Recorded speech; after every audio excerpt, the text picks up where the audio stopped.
Hello guys, magluto tayo ng Danwis fried chicken.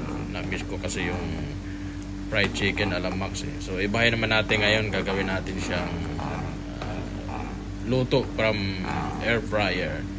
So ang una natin gawin, pakukuluan muna natin yung ating mga ingredients. So ayan, pag kumulo na, ilagay natin yung ating 1.2 kilograms na manok. So iniwan natin siya into 4 para madali siyang mailagay doon sa air fryer. So yun guys, mga pag nag-ano lang pakulo, nasa mga ano lang 5 minutes from boiling. So pinaboil natin siya for 5 minutes. Pag nailunod natin yung manok, so another 5 minutes. Kasi pag pinaboil natin siya for 10 minutes, masyadong malamog yung manok. So yan, naka 5 minutes na. So tanggalin na natin siya.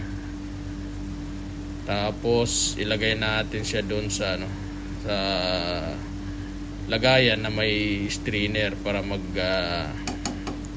tawag diyan, madi-drain yung mga extrang sabaw.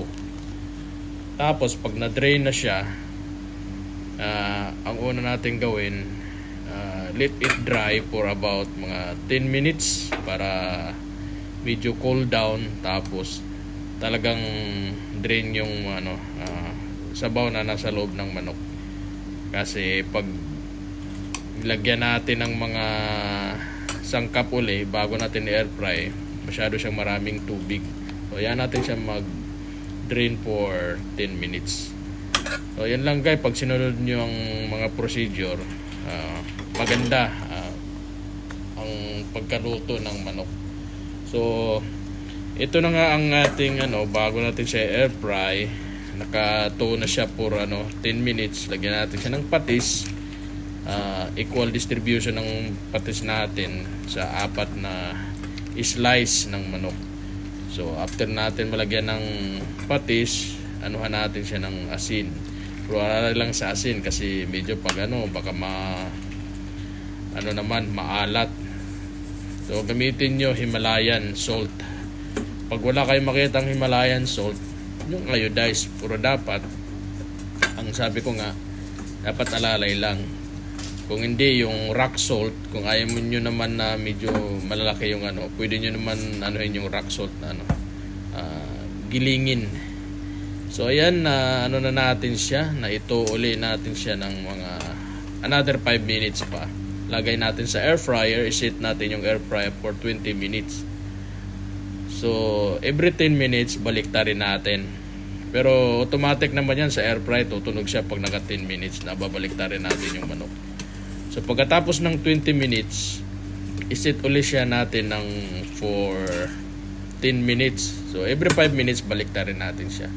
So halos na sa mga 30 minutes ang pagluluto sa air fryer. So yun lang guys, makita nyo naman ang result, try nyo rin. Kasi para maiba naman. Pwede rin yan sa ginawa nating manok. Pwede siyang iprito sa mantika. Kailangan lubog yung mantika, deep fry siya para masarap. So ito naman, tanggalin natin yung mantika. Kaya dito natin siya ilalagay sa air fryer. So ang resulta, magkaiba syempre kasi dito sa air fryer tanggal yung mantika, doon naman sa pag deep fry masarap pero meron siyang mantika. So yun lang, nagdidepende na po sa inyo kung paano niyo siya lulutuin. Either way, masarap naman po. Salamat.